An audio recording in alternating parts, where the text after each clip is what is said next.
дуруд дӯстони азиз, мухлисони гӯштини миллӣ ва дар раванди омодагиҳо ва баргузории бозиҳои варзишии ҷумҳурии Тоҷикистон паҳлавонони мо ҳам ҳунар ва матонати беҳтар нишон доданд, ки ҳоло мо боз ҳам таваҷҷӯҳ мекунем ба идомаи сабқатҳои паҳлавонон дар доираи мусобиқоте, ки дар 4 сол як маротиба баргузор мешавад. ва дар рӯзи аввал албатта чун варзишгарон ҳам дар вазнҳои мухталиф ҳунарнамоӣ карданд ва имрӯз мо албатта боз паҳлавонони вазни дигарро, вазни 80, 90, ҳамчунин 100 ва ҷамъи 100 килоро ин нерӯсанҷиҳои паҳлавононро ба шумо манзур хоҳем кард. ҷамолиддин Саидаминов, ин паҳлавони вилояти Хатлон, хилъати сафед дорад. Умар Расулов аст, дастаи шаҳру ноҳияҳои тобеи марказ бо хилъати сабз аст. Ин варзишгар аз шаҳри Ҳисор мебошад ва таҳти роҳбарии Аъзам Расулов бародараш машқварзӣ мекунад. дар гӯштини миллӣ ҳам соли 2020 як ҳунари беҳтар ҳам нишон дода буд ва соли 2021 ҳамёни ҷавонон дар гӯштини ҷудо андаке ҳунараш хуб дурахшид ва дар маҷмӯъ паҳлавони хеле бо истеъдод ҳам ба ҳисоб меравад. ва дар хусуси Ҷамолиддин Сайдамиров албатта боз ҳам иттилоот камтар аст, чунки ин паҳлавон варзишгари худталон он қадар таҷрибаи ғанӣ надорад ва аз амали нахустиш ҳам инро албатта пай бурдан мумкин аст. дар бозиҳои варзишии ҷумҳурии Тоҷикистон 16 навъи варзиш ба ин барнома шомил аст ва сабқатҳои аввалин аз гӯштини миллӣ шурӯъ шуданд. Аъзам Расулов бештар ҳам он кореро ба Умар талқин мекунад, ки худ анҷом медод. ва манзур аз ишора ҳамон навъи гӯштини суннатӣ, ҳаллуки сари китф аст, ки дар раванди нерӯсанҷии Умар алон андаке беҳтар истифода мешуд, ба истиснои бархе аз ҳаракатҳое ки онро сарфи назар кард. ва дар маҷмӯъ истеъдоди ин паҳлавон бояд комилан, чун дидем ки фарқ мекунад ва дар партофтҳо ва ҳаракатҳо дар истифодаи усули гӯштини миллӣ ҳам бояд фавқулода бошад. Ҷамолиддин андаке худро дифоъ кард дар муборизаи ки алон мушоҳида мекунем. ин сабқати аввалини нима ниҳоӣ ба ҳисоб меравад ва Ҷамолиддин пеш аз ин дар як давр озод буд. баъдан Сомоншоҳ Сафараминзодаро дучори шикаст кард. аз вилояти Суғдин паҳлавон номнавис шуда буд дар бозиҳои варзишии Тоҷикистон ва бо ҳамин тартиб ба марҳилаи дигар баромад.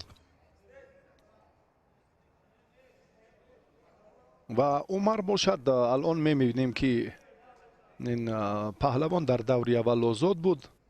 бо Сомон Раҳмонов аз дастаи Душанбе Умар дар даври чорякниҳоӣ вохӯрӣ анҷом дод ва алон дар марҳилаи ниманиҳоии вазни то 80 кило ҳарду қарор доранд. Бахтиёри азиз, довари дараҷаи ҷумҳуриявӣ алон ба амал ба кӯшиши Умар инҷо ҳам бояд баҳогузорӣ кунад ё на?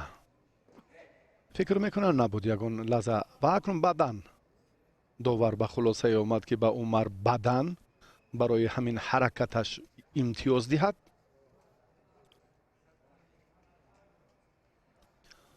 паҳлавони шаҳри Ҳисор дигарбора ҳам ба усули сари китф руҷӯъ мекунад. ду маротиба ҳам дар талошу такопӯи дарёфти роҳи бо муваффақона буд. Ҷамолиддин огоҳӣ мегирад, андаке сустар майдони имрӯзаро он қадар ҳунараш зеб намедиҳад. магар Умарро ҳам чун ба рақобатҳои соли сипари гаштааш маҳораташро қиёс кунем, андаке сустар гӯштин гирифта истодааст. соли 2020 хеле ҳунараш фавқулода буд. моном ки Ҷамолиддин таҷрибааш кам аст, Умар бояд дар ин лаҳзаҳо хеле фаъол бошад. гӯштингирии ҳарду паҳлавон бисёр суст ҷараён мегирад. аз ин бармеояд ки Умар ҳунари худро он қадар сайқал надодааст. боз ҳам як ҳаракати дигари Умар танҳо ва танҳо бо ҳамон усули сари китф руҷӯ дорад. 4 маротибае ки ин корро хотима дод ба ҳамон як усул, ба ҳамон як тартиби мушаххас ва муайян, ва ба зами ин ҳам муваффақ намешавад Умар. Ҷамолиддин аз боло дошт сутун мондан, бо истилоҳе ки дар ин ҷо ҳам бо упор маъруф аст. дар ин раванд бояд ки рақиби Умар ҳамин корро ки ба гӯштини миллӣ, ба низомнома ё оинномаи гӯштини миллӣ ин роиж нест, танбеҳ мегирад. Ҷамолиддин Саидаминов паҳлавони худталон, чунки аз бале аз пои рақиб дошт.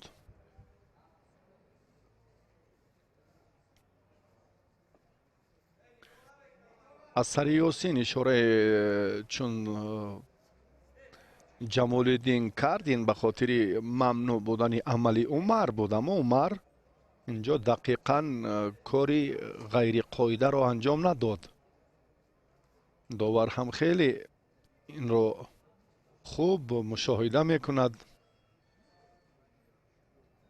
талоши паҳлавонон бисёр суст ба ростӣ. вохӯрии аввалини ниманиҳоӣ ва Умар инҷо комилан бояд маҳораташ фарқ мекард, на танҳо бо як имтиёзи бадан. ва танбеҳ, бале танбеҳе ки дошт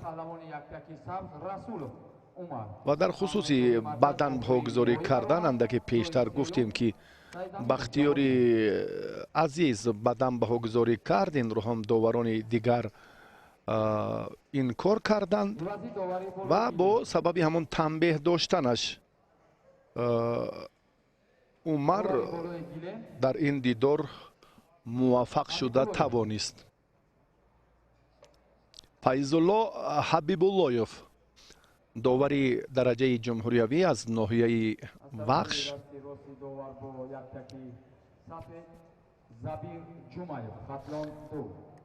Забир Ҷумаев намояндаи дастаи Хатлон 2.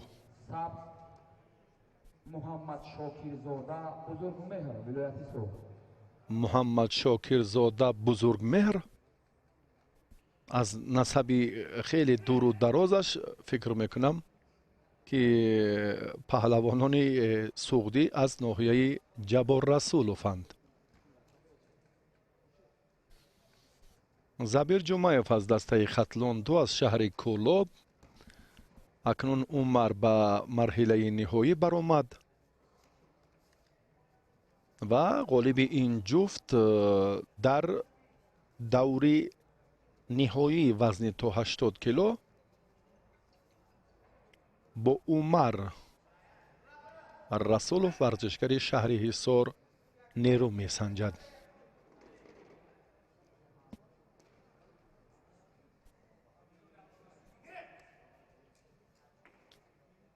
Файзулло Ҳабибуллоев ишора мекунад ки рақобат идома ёбад. доваре ки дар гӯштини миллӣ таҷрибаи хуб дорад. як мактаби қавӣ ин навъи гӯштини суннатиро ҳам пушти сар кардааст.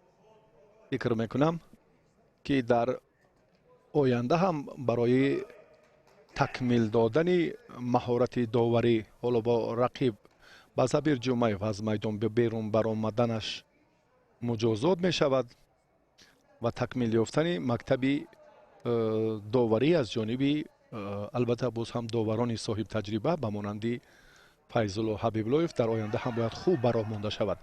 Як ҳаракати Забир Ҷумаев хуб оғоз шуд, аммо хотимааш он қадар беҳ набуд.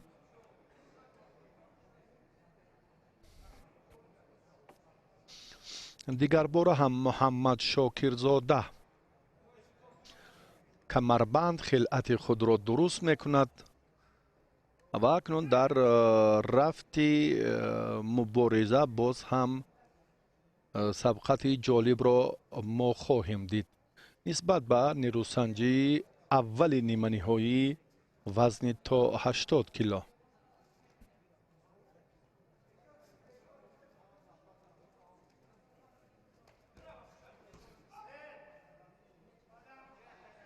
ҷумаев руҷӯъ кард, аммо имтиёзи аввал набуд. паҳлавонони ҷавон бароси андари майдон мешаванд. он чеҳраҳое ки он қадар шинос ҳам нестанд, аммо инҳо дар марҳилаи охирин дар шаҳру вилоятҳои хеш муваффақ шуданд ва баъдан ҳаққи ширкатро дар ин марҳила пайдо карданд. Шоҳин Гулов сониясанҷи Муҳаммад Шокирзода ана ҳамин чеҳрае ки дар борааш ҳарф мезанем акнун маълум шуд ки ин аз ноҳияи Ҷаббор Расулов аз бошгоҳи варзиши Зарафшон аст. Забир Ҷумаев паҳлавони шаҳри Кӯлоб ба ростӣ дар ҳаракатҳояш андаке саҳлангорӣ ва сустӣ ба назар мерасад. бубинед чӣ гуна ҳаракат ҳалуки дохиларо хуб оғоз кард, аммо тартиби дурусти нигоҳдории сари осин ё боз ҳам оринҷи рафиқро бояд хуб эътибор диҳад. аз оне ки мо рақиб мегӯем беҳтараш биёед рафиқ гӯем. бо рафиқе ки гӯштин мегирад, ин бисёр ҳам хуш, садояш бисёр ҳам хубтар аст. ва ҳоло ҳам аз идомаи мубориза Муҳаммад Шокирзода ноумед нест. натиҷаи дилхоҳ ҳарду ба даст наоварданд. Шоҳин Гулов ишора мекунад ки як бори дигар ба наворҳои такрорӣ таваҷҷӯҳ кунанд. Забир Ҷумаев усули сари китфро ҳам инҷо ҳадафи истифода қарор дод, аммо мақсаднок набуд. яъне дар ҳаракатҳояш аллакай боз ҳам нуқс ба назар мерасад.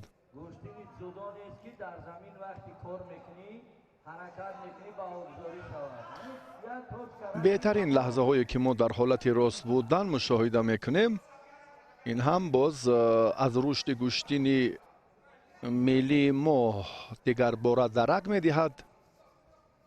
Забир Ҷумаев дигар бора иштибоҳ мекунад ва акнун Муҳаммад Шокирзода бояд дигар бора боз ҳам ба ҳамла гузарад. чунки дар маҷмӯи ҳаракатҳояш андаке беҳбудӣ аз ҷиҳати касбӣ нисбат ба Забир Ҷумаев ба назар мерасад. беш нею андаке. сабаби муваффақ нашудани ҳарду ҳам дар ин ҷараён боз то ба хотима анҷом надодани ҳамон усулҳои сарсарии ҳардуанд. барои ин кор тамрини бештар. Муҳаммад Шокирзода акнун дар ниҳоят имтиёзи аввалро ба даст овард. имконияти муваффақ шуданро пайдо кард.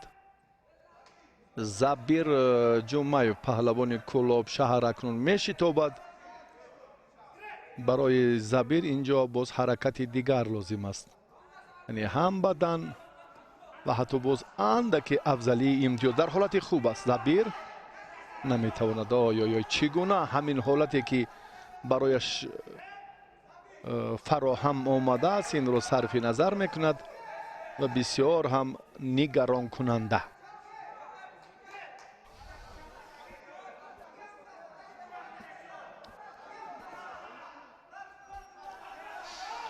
از بالا کمربند رقیب را داشتن، باز هم یک حرکت جالب اینجا هم بیشتر با اون خاطر داور اشاره نمیکند که از میدان بیرون از من فکر میکنم این بدن هست. فیض الله حبیب اللهیف داوری درجه جمهوریوی فکرش رو میتواند عوض کند. بیا توجه میکنیم از این حالت اگر این از همون خطی معین شده یک بار دیگر علاقه پای راسی رقیب از این منطقه و حرکت بیرون از میدان بود.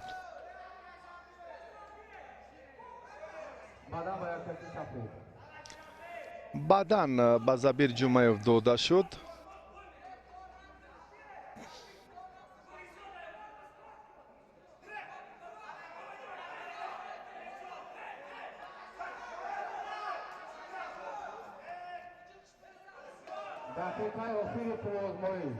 هر دو بدن دارند. زبیر آگاهی دارد. محمد شاکرزاده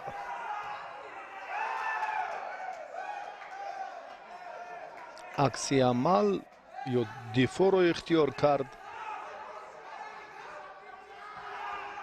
حرکت هر دو پهلوان براسی آن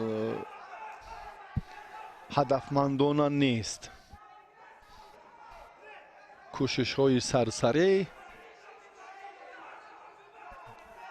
زود معلوم می شود.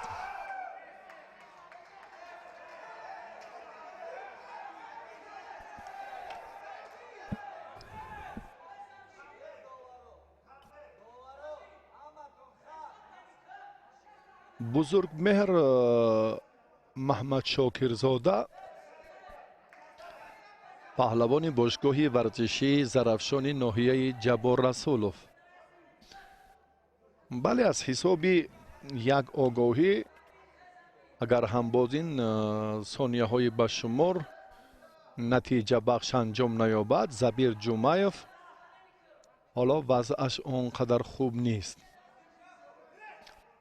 بعد در جریان مبارزه باز هم بزرگمهر اندک سهلنگاری هم کرد.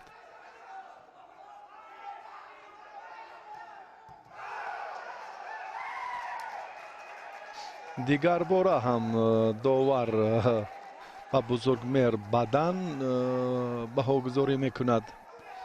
در دقیقه آخرین ثانیه های بشمار تا به خاتمه 5 دقیقه وقتی در اختیار داشته پهلوانان باقی مانده است. زبیر جمعیف اینجا اشاره میکند به حرکت آخرینش بهاگذاری کنند، اما چنین نیست، امتیاز ندارد. به پهلوانی سوغدی حالا تنبیه داده شد.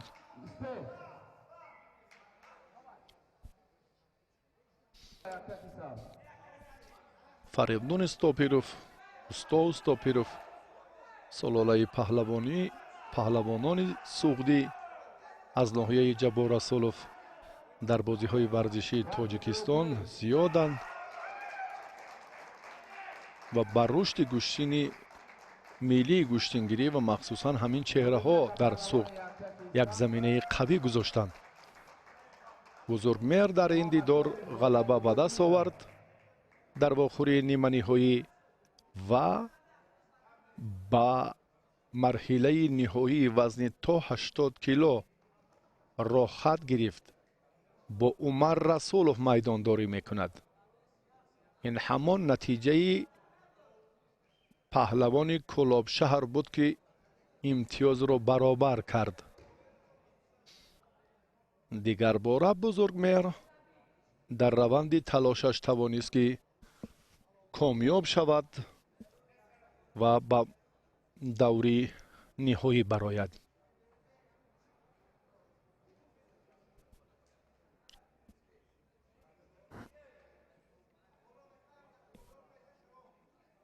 از طرف دستی راست داور با یک تکی سفید گل محمد زاده بزرگ مهر ولایت سوخت. گل محمد زاده بزرگ مهر نماینده ولایت سوخت. از طرف دستی چپی داور با یک تکی سبز عارفov مومین جان دوشنبه. مومین جان عارفov یک دقیقه. موین جان عارفov از دسته دوشنبه خلعت سبز دارد. موین در گشتین ملی در تنتنه نوروز امسال هم هنرنمایی خوب کرده بود، مخصوصا در ناحیه ونج و در منطقه ختلان و در یک چند میدان های با شکوه امسال هنرش رو بررسی خیلی خوب دیده بودیم. و گل محمد زاده بهروز نماینده ولایت سوخت با خلعت سفید است. این پهلوان هم از باشگاه ورزشی زرافشان ناحیه جبار رسولوف است.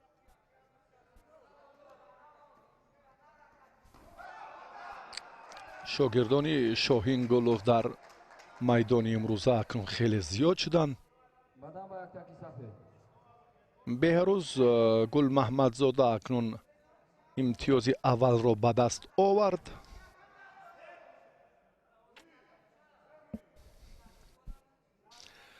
رقابت اولین نیم نهایی وزن تا 90 کیلو را ما تماشا داریم.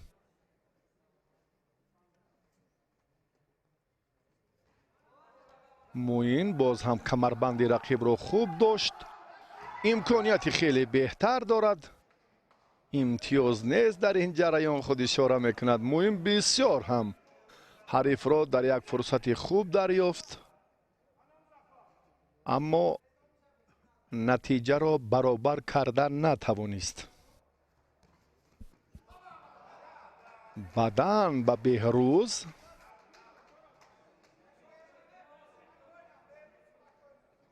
کار را در این زمینه موین جان آغاز کرد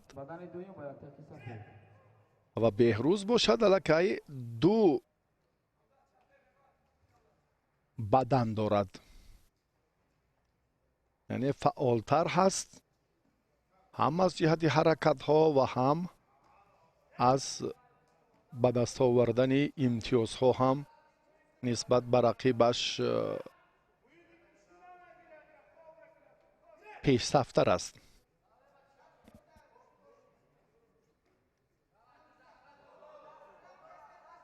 موین بسیار پهلوان پرقوت و در میدان‌های گوشین جسور است، اما در بالای گلیم الان می‌بینیم بسیار ضعیف هنرنمایی دارد.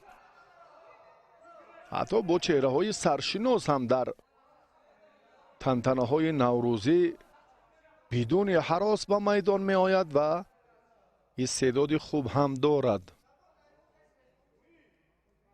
اما اینجا برعکس از بهروز گل محمد زاده هنرش فرق ندارد، برعکس پسیفتر است. دستپرور باشگاه ورزشی زرافشان باز هم کمربند رقیب را حرکتی اصول سر سیوجی دیگر باره هم خیلی جالب آغاز شد از جانب بهروز، اما موین جان در این روند خیلی هم توجه کرد و از این حالت مشکل رها یافت. یا بدن براسی احسنش میگویم. بهروز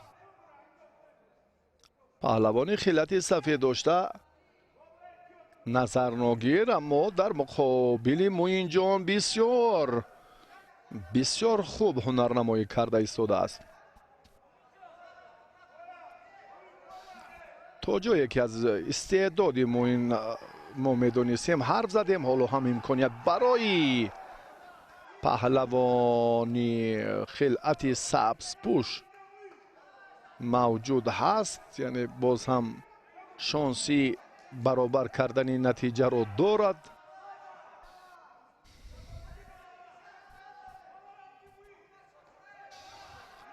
موین دیگر بار حرکت میکند و چون گفتیم در این باره که واقعا هم تا جای ما میدانیم موین باید با این پهلوانان کارا در دقیقه اول خوب انجام میداد و در نهایت همچنین کرد.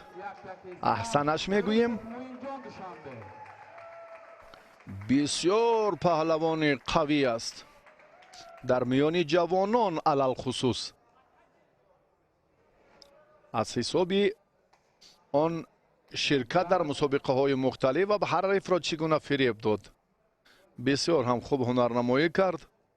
از سه بدنی که رقیبش از او ستانید پاسخش را هم بسیار سریع وقتی و با همان ترتیب و سرزی درستی که مشاهده کردیم الکی حریف را هم دچار شکست کرد و به فینال برآمد. چهره های نو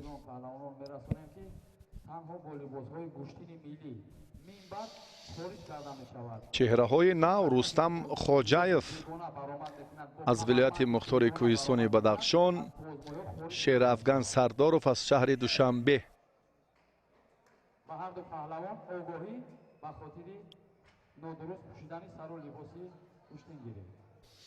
به هر دو پهلوان آگاهی داده شد چون که نظام درستی میدانداری یا خود من آیین‌نامه گشتین ملی گشتینگیری را رعایت نکردند.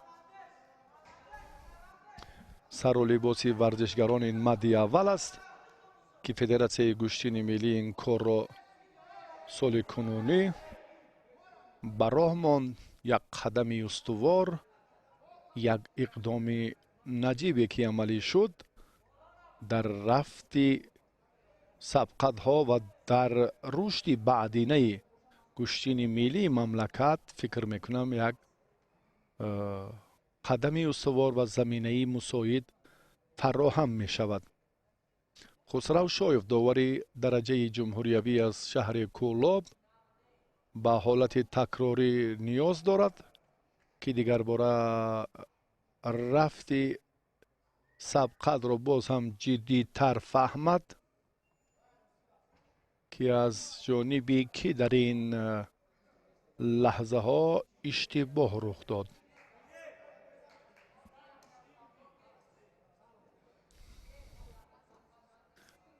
بله، باز هم مبارزه پهلوانان جریان میگیرد. رستم خواجهیف از کمربند رقیب خوب داشت. اکنون دست رو باید کوتاه‌تر دارد. از دو کنون این حالت خیلی مساعد کننده شیرافگن سرداروف یک زمینه خوب رو هم فراهم آورد. شیرافگن سرداروف در دقیقه اول غلبه به دست آورد و به مرحله نهایی وزن تا 90 کیلو را خط گرفت. بسیار خوب. به این حالت یک بار دیگر توجه میکنیم. تلاش پهلوان سبز پوش مخصوصا بعد مقاومت رقیبش خوب به نظر رسید و این بود که شیرافگن بسیار هم در فرصت مناسب رفیق خود را پیدا کرد و او را به تخت پشت افشانید. در مرحله نهایی با معین جان شیرافگن میدانداری میکند.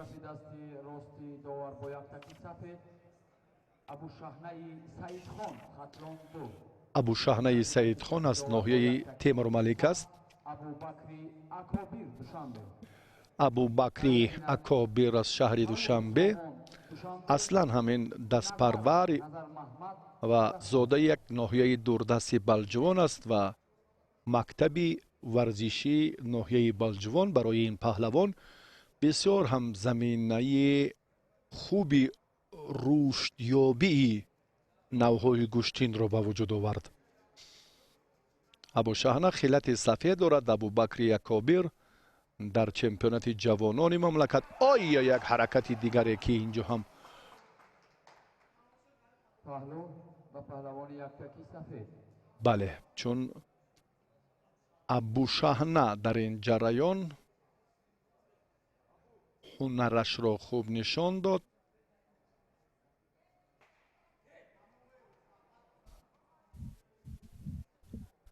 акнун абубакрро лозим аст ки дар раванди мусобиқот ба ин амалкарди рафиқаш посухи сазовор диҳад. то ҷое мо медонем албатта ин паҳлавон бисёр ҳам ҷавон аст, ояндаи дурахшон дорад. соли қабл дар миёни ҷавонон дар гӯштини миллӣ, дар гӯштини ҷудо ва ҳамчунин боз ҳам дар гӯштини румиюнонӣ ҳам ба унвони шоиста чемпиони тоҷикистон шарафёб гардида буд. بدن و پهلوان یکتکی бадан ба абубакри якобир дода шуд.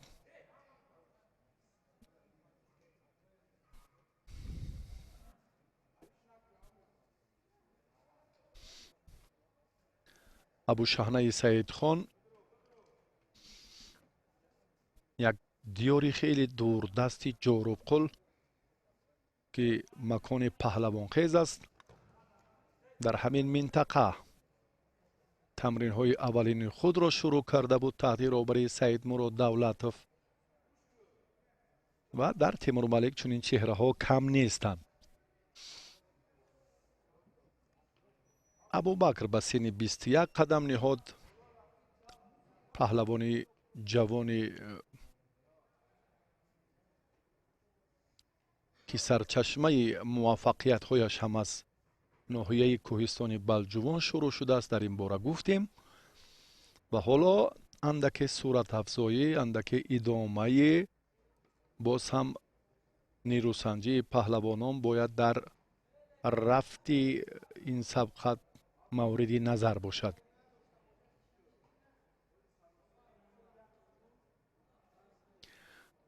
панҷаҳои дасти ростии абушаҳна андаке осеб диданд ки дар назди духтур қарор дорад. бахтиёри азиз албатта боз ҳам вақтро ба инобат мегирад. баъд аз баргашт боз ҳам абушаҳна нирӯсанҷиро бо рафиқи ҷавонаш абубакри акобир идома хоҳад дод. аз боло доштан бисёр ҳам мусоид аст, қулайтар аст барои чандин ҳаракатҳои паҳлавонон. абушаҳна боз ҳам дасташ инҷо чун дигар бора осеб мебинад.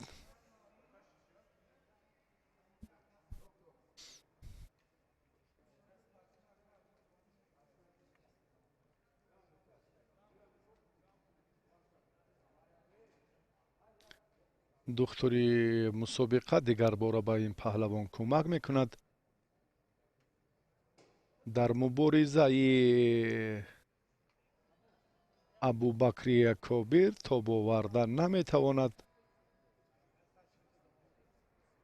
дигар бора ҳам ба назди духтури мусобиқа рафт. тавсияи духтур ҳам инҷо мадди назар хоҳад буд. агар нирӯсанҷиро идома дода натавонад,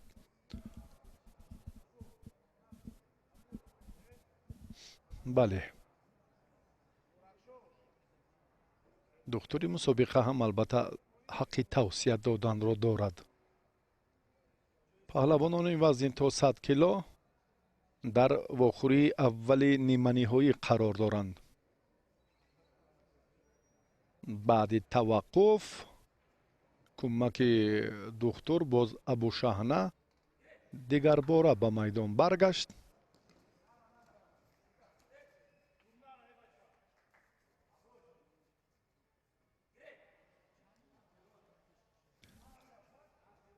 аз боло доштан бисёр ҳам мусоидаткунанда аст барои чандин ҳаракатҳои самаровар ва манфиатбахши паҳлавонон. Абубакр бояд дастро гирад. Бале, бо ҳамин тартиби дурусти бале ба тартиби дурусти нерӯсанҷӣ Badan va yaktaki saf. Абубакр Якобир акнун дуюмин бадданро ҳам соҳиб шуд. аз боло акнун доштан, чун гуфтем дар хусуси ҳаракати хеле ҷолибу хуб. инҷо натиҷа бахш нест. абушаҳна ақибнишинӣ мекунад. маълум аст ки қувваи варзишгари ҷавон афзалӣ дорад.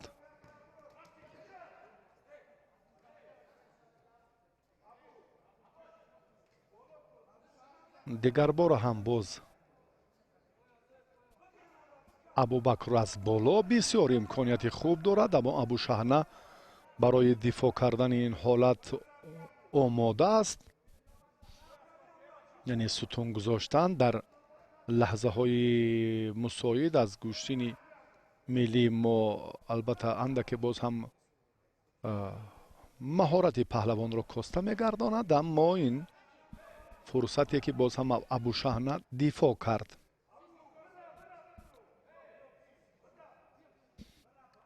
бояд огоҳонида шавад барои кашол додани вақт.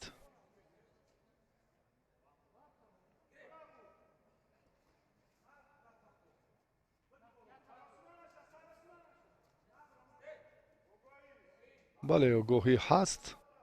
абушаҳна аз майдон берун шуд. бале, бахтиёри азиз довари вилояти суғд ба абушаҳна огоҳӣ дод ва абубакр мехоҳад ки гӯштинро ҳарчи боз ҳам зудтар тезонад, авҷи тоза гирад рақобаташ. боз ҳам дар ҷараёни муборизаи навбатӣ абубакр руҷӯъ мекунад. аз боло аз пушти гиребони рақиб ҳам хуб доштааст. абушаҳна ба рости гӯштин нагирифта истодааст. кор ба танбеҳ меравад, фикр мекунам дар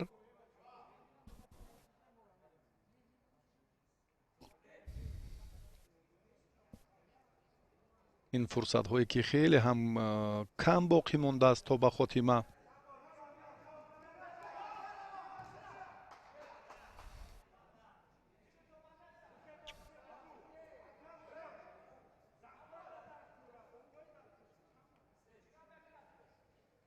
бо ҳамон панҷаи осеб дида дигар бора ин бори сеюм аст ки назди духтур меравад.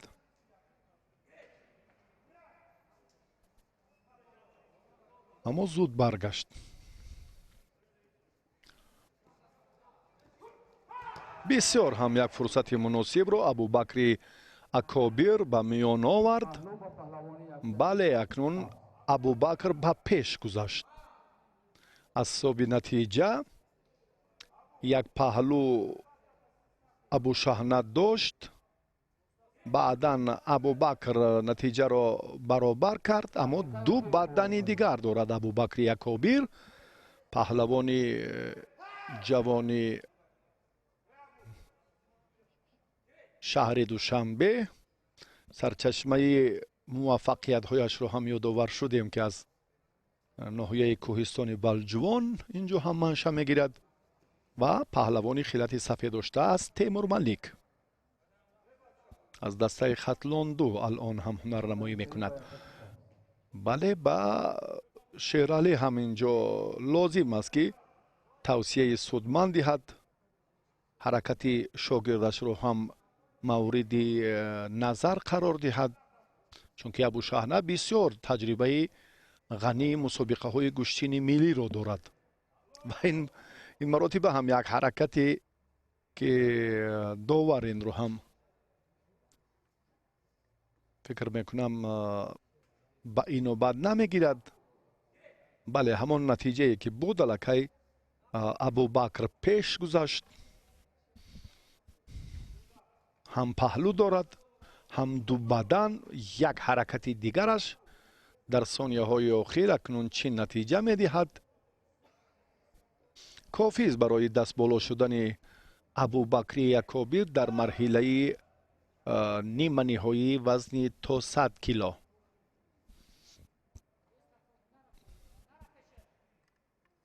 наздик шудан барои абушаҳна хатар дорад,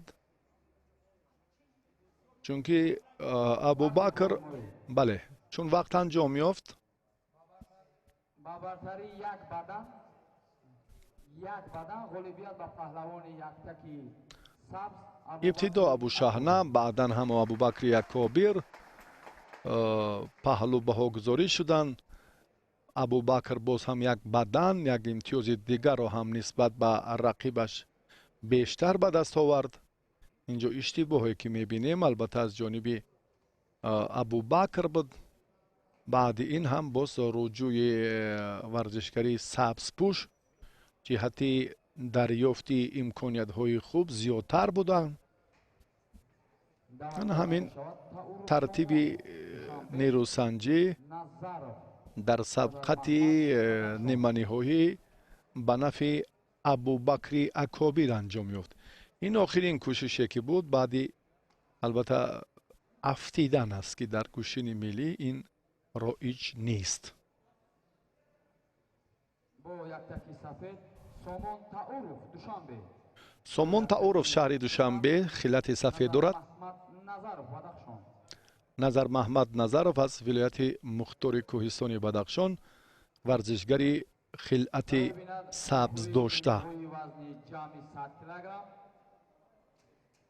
Маҳмадиев Суҳроб Шарунои Тобеи Марказ. Алиев Хурсанд Мурод Бадахшон. ғолиби ин ҷуфт бо абубакри акобир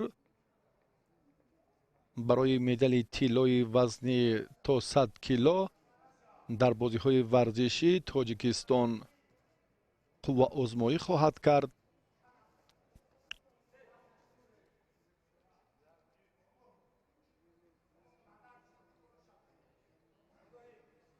огоҳӣ ба назар маҳмад назаров. сомон тауров паҳлавони шаҳри душанбе хилати сафед дорад. тауров дар ин ҷараён ақибнишинӣ мекунад. медонад ки назар маҳмад вазъашро боз ҳам мушкилтар месозад. аз ҳисоби албатта боз таҷриба ва боз ҳам аз ҳолати хуби пайдошуда.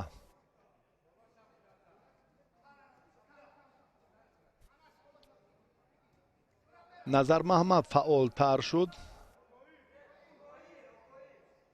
сомон бояд огоҳӣ гирад.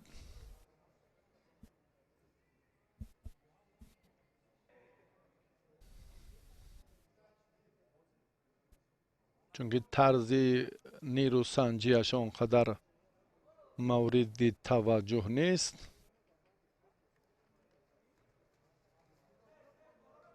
назар маҳмад боз ҳам яке чап дигаре рост ҳаракат дорад. сабаби ба ҳам наомадан, ҷолиб сурат нагирифтани майдондории ду паҳлавон ҳамин аст.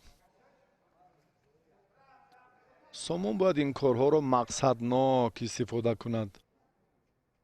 донад ки ба кадом самт рақиб бештар таваҷҷӯҳ дорад ё баръакс. танбеҳ ба назар маҳмад назаров ки нодуруст доштааст сари остини рақиб.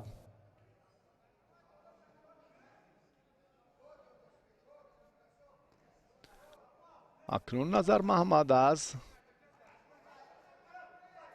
чунин рақиби ё рафиқи нобоб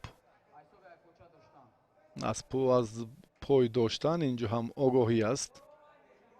огоҳӣ ба паҳлавони яктаки сафед. сомон тауров иштибоҳ кард. сабаби огоҳӣ гирифтанаш ҳам Ogohi tanbeh va yaktaki safed az lihozi az pocha doshta. ҳамин аст. аллакай огоҳӣ буд, ин танбеҳ буд ки довар ба Сомон Тауров дод. Badan va pahlavoni yaktaki saf. Назар Маҳмад имтиёзро гирифта тавонист. Бадан ҳаракаташ ҳам хуб буд.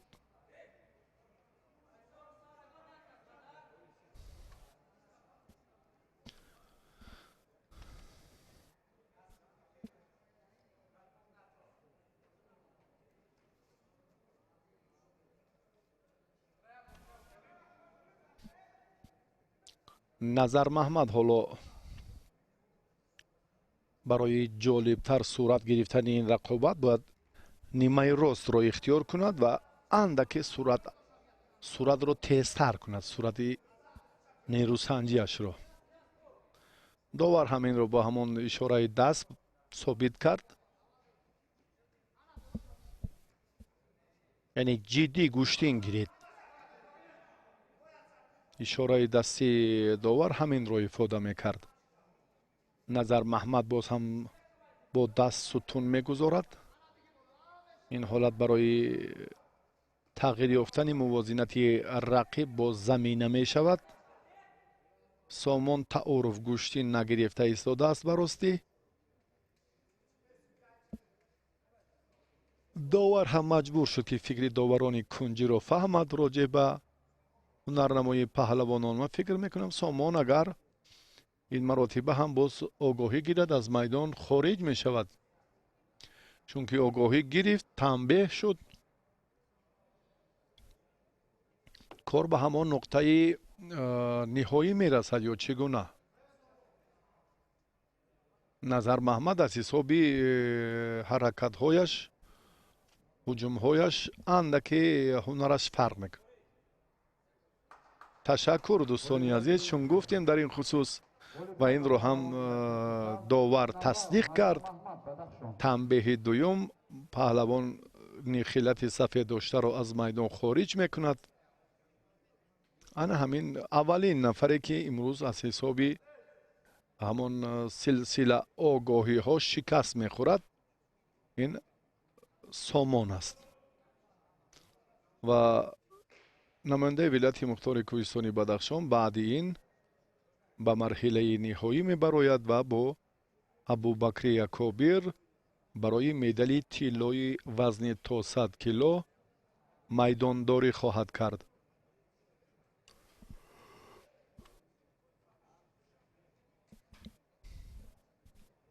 акнун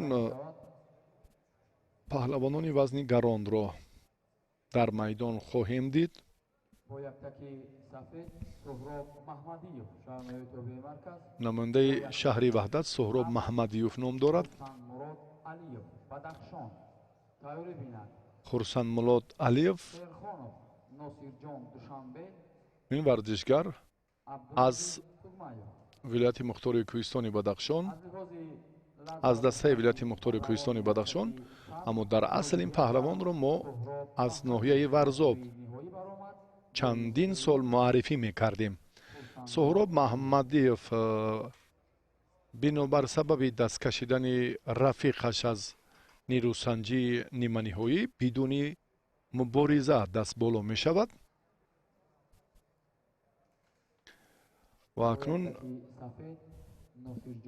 Носирҷон Шерхонов паҳлавони дастаи Душанбе бо хилати сафед аст.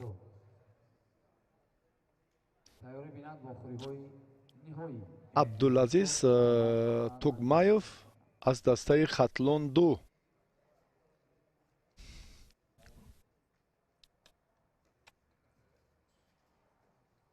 акнун таваҷҷӯҳ мекунем ҳоло ба ин фурсат.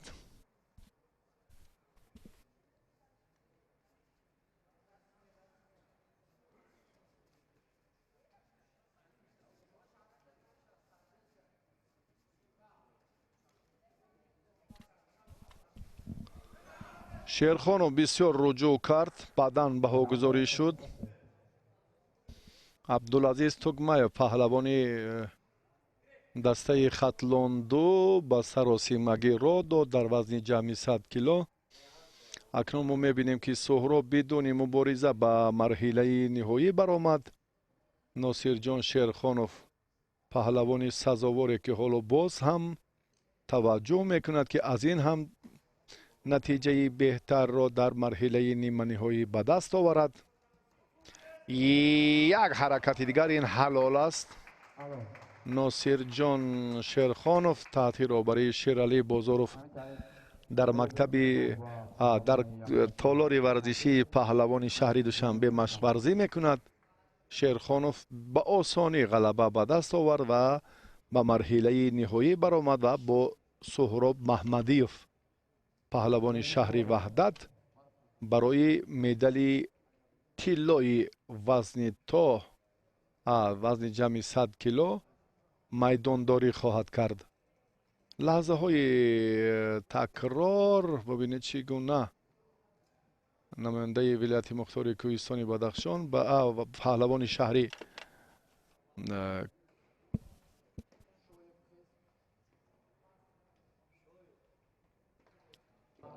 кӯло бале аз дастаи хатлонду абдулазиз тогмаевро дидем ки иштибоҳ кард ва ҷои сеюмро гирифт ин паҳлавон. ба марҳилаи ниҳоӣ таваҷҷӯҳ мекунем. дар вазни то 80 кило умар расулов варзишгари хилати сафед дошта бо рақибаш муҳаммад шокирзода бузургмеҳр аз вилояти суғд аз ноҳияи ҷаббор расулов аниқтараш аз коқи варзишии зарафшон ҳоло мубориза бурда истодааст. умар дар сабқати аз ин пештар чун дидем ки бо ҷамолиддин ҳам хуб муқовимат кард ва даст боло шуд ва паҳлавони суғдӣ бошад дар вохӯрии ниманиҳоӣ забир ҷумаевро паҳлавони шаҳри кӯлобро мағлуб кард. умар алон имкон дорад ки аз фурсатҳои муносиб аз имкониятҳои хуби ба миён омада боз ҳам беҳтар истифода кунад. дар хусуси фарқи малака ё маҳорати умар қаблан ҳам иттилоъ дода будем. дигарбора умар руҷӯъ мекунад бештар дар ҳолати рост будан ки ба амалӣ кардани усули сари китф таваҷҷӯҳи бештар дошта бошад.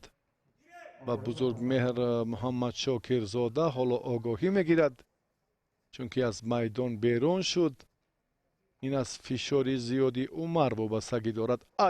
як ҳаракат ин ҳалол аст. бисёр ҳам хуб умар ҳунараш дурахшид дар ҷараёни муборизаи ниҳоӣ вазни то 80 кило. умар дастболо шуд ва барандаи медали тиллои бозиҳои варзишии тоҷикистон дар риштаи гӯштини миллӣ гардид.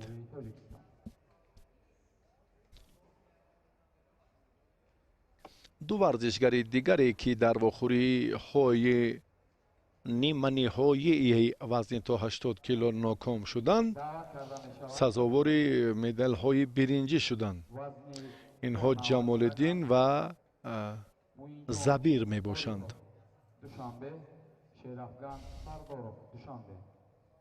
боз акнун як лаҳза ба ҳолати такрорӣ таваҷҷӯҳ мекунем ки умар расулов бидуни мушкилӣ ана ҳамин тартиб хеле ҳам маҳорати беҳтарро нишон дод.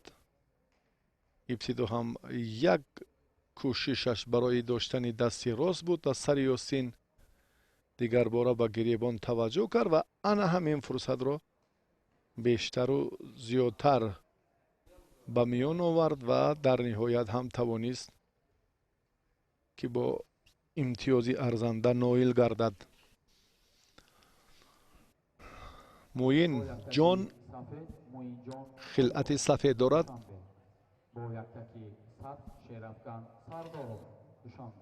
шерафкан сардоров ҳам аз шаҳри душанбе аст. شیراوگان رستم خوجایف رو مغلوب کرد، پهلوان ولایت مختار کوهستان بدخشان رو در واخوری نیمه نهایی. در سبقت 4-1 نهایی باشد. اصحاب‌الدین تویچی زاده رو هم مغلوب نموده بود، اما در دور اول شیراوگان آزاد بود. و موین جان آریپوف، ای بسیار هم امکانیت خوب، بسیار هم فرصت مناسب. شیراوگان سردارов براسی در لحظه مناسب در حالت خیلی خوب و با مورد رقیب را دریافت و دچار شکست نمود. براسی من باور نداشتم که این سبقت زود انجام یابد، چون که شیراوگان از حسابی موفقیت های مسابقه های مختلف، البته دستاوردهایش نسبت به پهلوان خیلت سفید داشته کمتر بودند. ببینید چگونه موین جان به خطاگی راه میدهد. دقیق باید آموخت، باید زیادتر آموخت. موین جان چگونه به حالت سهلنگاری راه میدهد، این هم از یک مسئولیت جدی مربی و بستگی بیشتر دارد. آریپوف نتوانست در فینال دست بالا شود، جای دوم را گرفت. ابوبکر اکروبیر، یک چهره خیلی شناخته گشتین جدا، گشتین ملی کشور، در چمپیونات مملکت در گشتین رومی یونانی هم سال سپری گردیده. در 3 نوع ورزش در چمپیونات مملکت با گرفتن مقام اول مدال طلا شرف یاب شده بود. نظر محمد نظرов، ورزشگری ولایت مختار کوهستان بدخشان، خلعت سبز دارد. ابو شهنه را چگونه ابوبکر یکابیر شکست داد ما با هم دیدیم در بخوری نیمه نهایی. ابوبکر یکابیر در دور اول آزاد بود.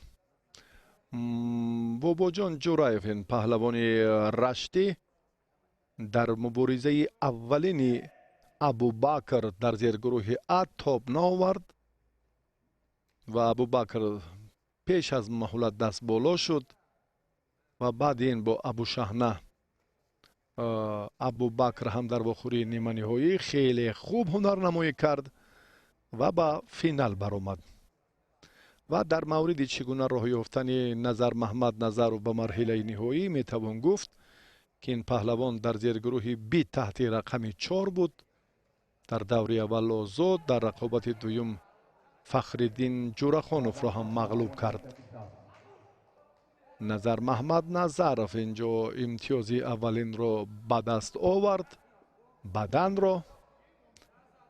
بعد یعنی که جورخانوف در فشار نظر محمد نظرov تاب نآورد، نظر محمد دست بالا شد و سپس با سامان تاورov در بخوری نیمه نهایی نظر محمد هم دست بالا گردید و به مرحله نهایی برآمد.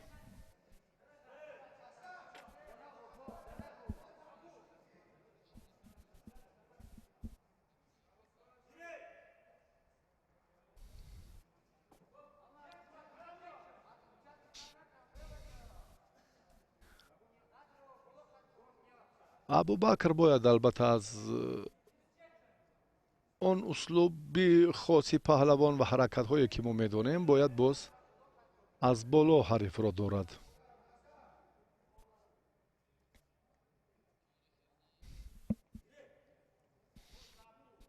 مبارزه همانا ادامه می‌یابد. در بازی های ورزشی تاجیکستان در رشته گشتین ملی پهلوانان وزنی تا 100 کیلو در فینال رقابت دارند. ابوبکر یکابیر و نظر محمد نظرov. داوری پهلوانان خسرو شایف از شهر کولوب است.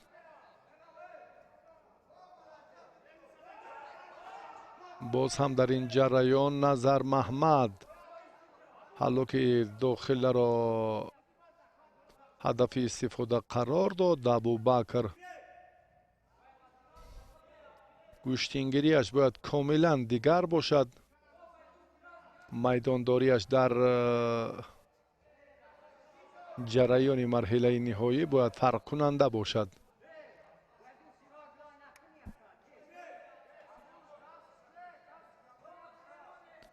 мубориза ҳамоно идома меёбад. Назар Маҳмад як бадан дорад. ва акнун Абубакри Якобир дар ин фурсат акнун дасти чапи ҳарифро аз сари Ёсин дошт. як ҳаракати ғайриоддӣ ҳам дорад. агар тавонад ин корро инҷо хуб анҷом диҳад. ҳоло имконпазир нест ин лаҳза.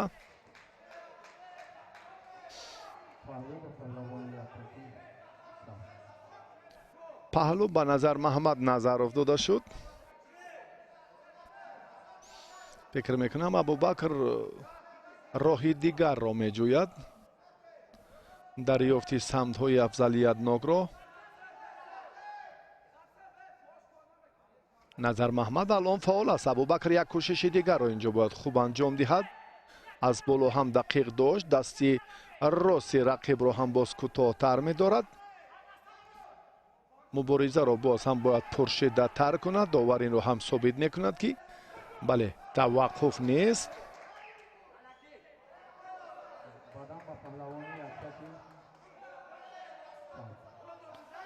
Назар Маҳмад боз ҳам имтиёзи дигарро гирифт. бадан ду бадан дорад. як паҳлӯ дорад. Назар Маҳмад Назаров паҳлавони вилояти мухтори кӯҳистони Бадахшон песафтар аст. Абубакри Якобир дар ин раванд бояд акнун имтиёзи аз ин волотарро ба даст оварад. ҳалолро. чунки рафиқаш ҳам бадан дорад ва ҳам паҳлӯ.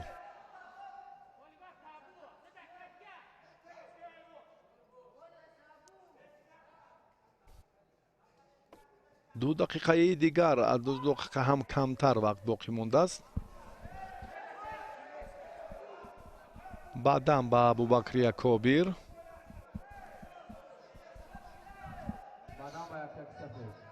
бале ду бадану як паҳлӯ Назар Маҳмад Назаров дорад. Абубакр танҳо як бадан.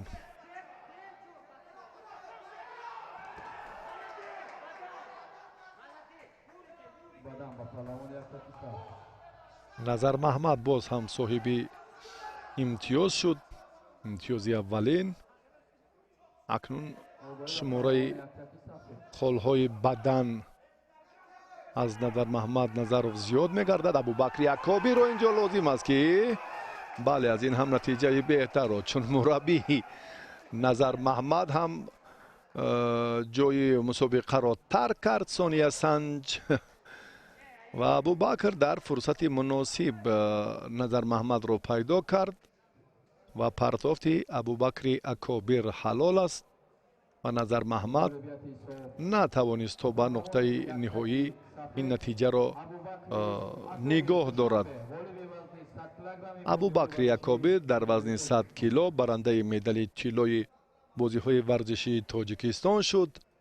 дар ибтидо дидем ки чӣ гуна кор ба дигар самт кашол ёфт ва баъдан ҳам Абубакр дар ниҳояти нирӯсанҷӣ матлаби худро ҳам амалӣ сохт ва аз чанголаш Назар Маҳмад натавонист ки раҳо ёбад ва бо ҳамин партофт Абубакр соҳиби пирӯзӣ, ғалабаи марҳилаи ниҳоӣ шуд ва барандаи медали тилло дар вазни то 100 кило гардид. Суҳроб Маҳмадиёв паҳлавони шаҳри Ваҳдат бо хилъати сафед аст. Носир Шерхонов ин варзишгар аз шаҳри Душанбе бо хилъати сабз. аслан дастпарвари мактаби варзишии ноҳияи Ҳамадонист. дар толори варзишии паҳлавони шаҳри Душанбе таи чанд сол аст ки машқварзӣ мекунад зери роҳбарии мураббии ҷавон Шералӣ Бозоров. Суҳроб Маҳмадиёв дар майдонҳои гӯштин дар вазни гарон барои шоҳ ҷоиза ин сол ҳам در دو جا اشتباه نکنم در دو میدانه که در رشت و همچنین در دهه آفتابلیقا که ما دیدیمش برای دستاوردی ارزنده شاه جایزه مبارزه برد و در هر دو سبقت حساسی مرحله آخرین مسابقات با نفوذ گشتین ملی ناکام شده بود. اکنون امروز مسئولیت دیگر است. این میدان گشتین ملی مسابقه های مختلفی نوروزی نیست. اینجا پهلوانان 5 دقیقه وقت در اختیار دارند. در صورت عقب نشینی و پسیوی آگاهانیده می شود.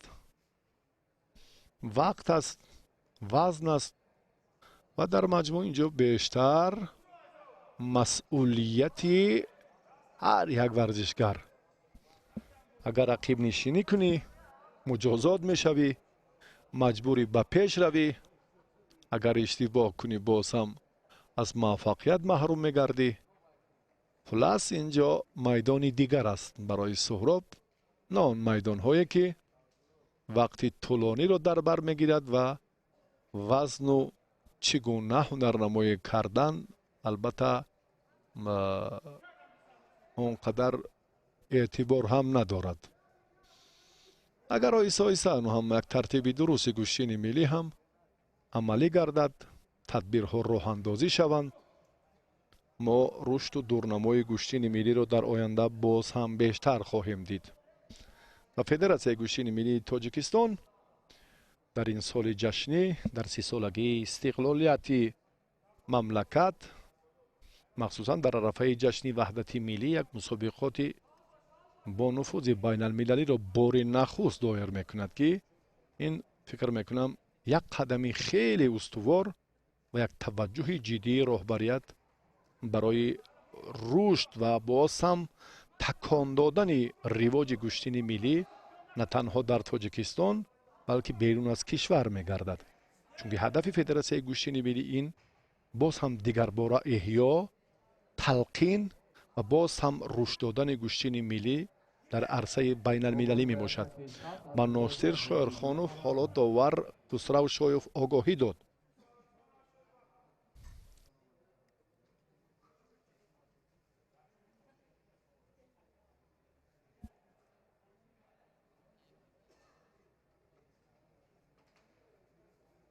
کشمکشی های هر دو پهلوان اونقدر پسند مخلصان نیستند براستی. از ورزشگران گران وزن بیشتر مخلصان و تماشابینان شبکه ورزش هم پرتافت های جالب را طلب دارند. امیدوارند. بله. یک جهت فرق کننده گشتین ملی این همان حرکت های زیبا، پرتافت های جالب محسوب می یابد.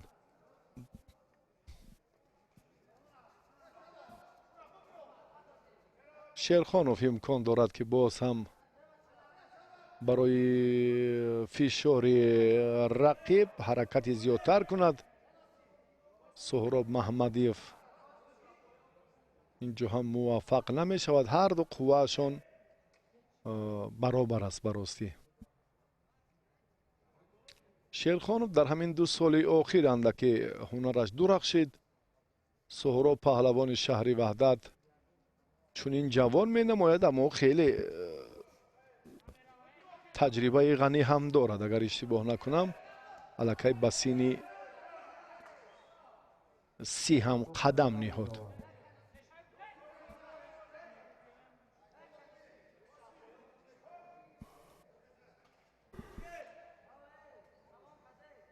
مبارزه پهلوانان در مرحله نهایی وزن جمعی 100 کیلو وزن سنگینی این مسابقات بازی های ورزشی تاجیکستان جریان دارد. پرتافت نیست، حرکت هم هست اما نتیجه بخش نیستند. حرکت های پهلوانان مجازات هم مدی اول است. چون گفتیم اگر ورزشگر پسیوی کند یا در حرکت هایش اشتباه به نظر رسد. ناصر شیرخانوف دقیقه آخری کوزمایی. بله 4 دقیقه اکنون پشت سر شد. آخرین امکانیت ها چگونه استفاده می شوند با هم خواهیم دید.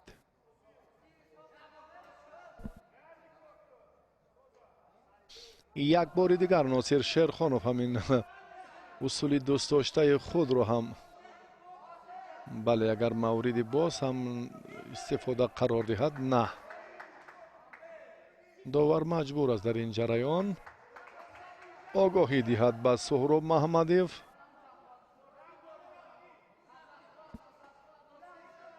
چندین سبب است برای آگاهانیدن ورزشگر از میدان بیرون برآمدن، داشتن نادرست، حرکت سهراب بهتر شد. مبارزه را اکنون تا به آخر برای نمل بدن. بله سهراب آگاهی گرفت و باز هم امتیاز هم گرفت. بدن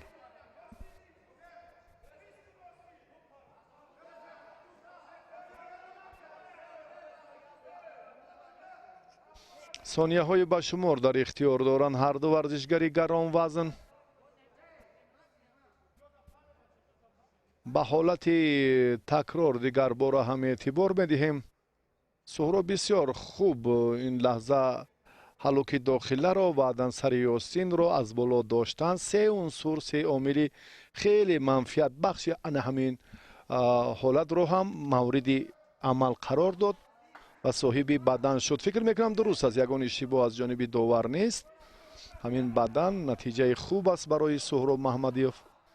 در ثانیه های آخرین شیرخانوف رجوع میکند. شیرخانوف مبارزه میبرد که نتیجه را برابر کند، اما بله اکنون اینجا هم وقت انجام یافت. هرچند ناصر جان شیرخانوف در ثانیه های آخر حمله ها را زیادتر کرد، اما سهراب محمدیف تجربهش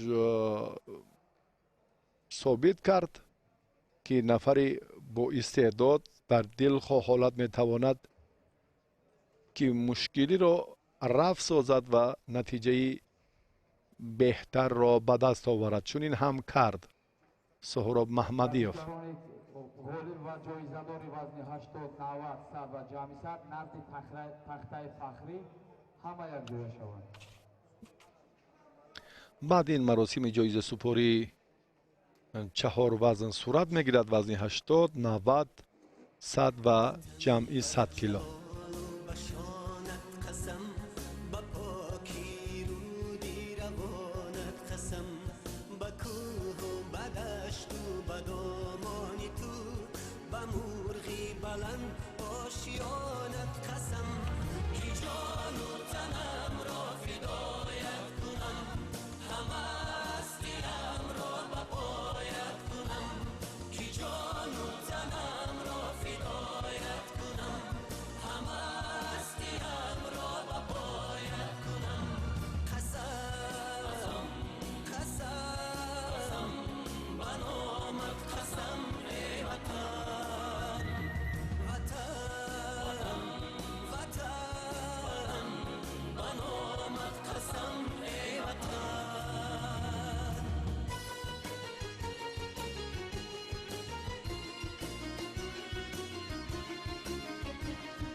مراسم جایزه سپاری وزن تا 80 کیلو را ما منظور شما کردیم.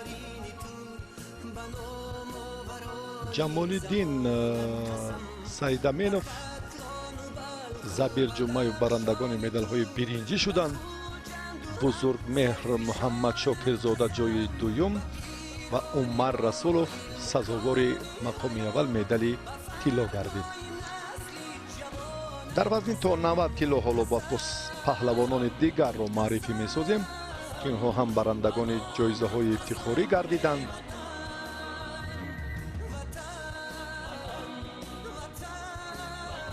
بهروز گل محمد زاده و همچنین رستم خواجه صاحب مدال های برنجی گردیدند.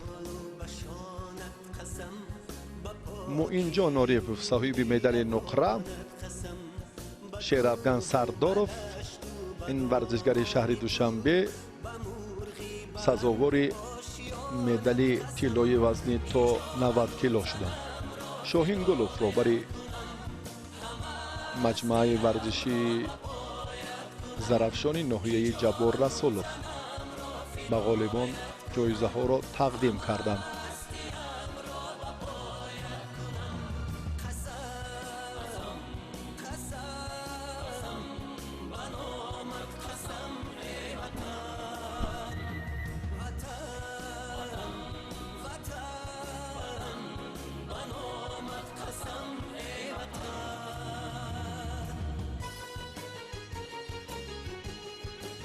ابوشهنه سعیدخان و همچنین سومون تاورов برندگان مدال های برنجی وزن تا 100 کیلو شدند.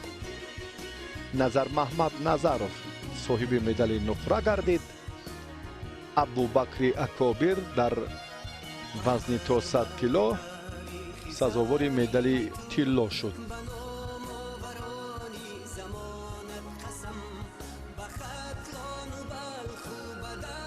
کاتب گنرالی فدراسیون گوشتین ملی گوشتنگیری عبدالله سعید خوجایف با غالب وزن تا 100 کیلو حالا مدال و افتخارنامه را تقدیم می‌دارند. ابوبکر اکابر، نظر محمد نظرов، سومون تاورов، ابوشهنه سعیدخان برندگان جایزه های افتخاری این وزن در بازی های ورزشی تاجیکستان در رشته گوشتین ملی گردیدند.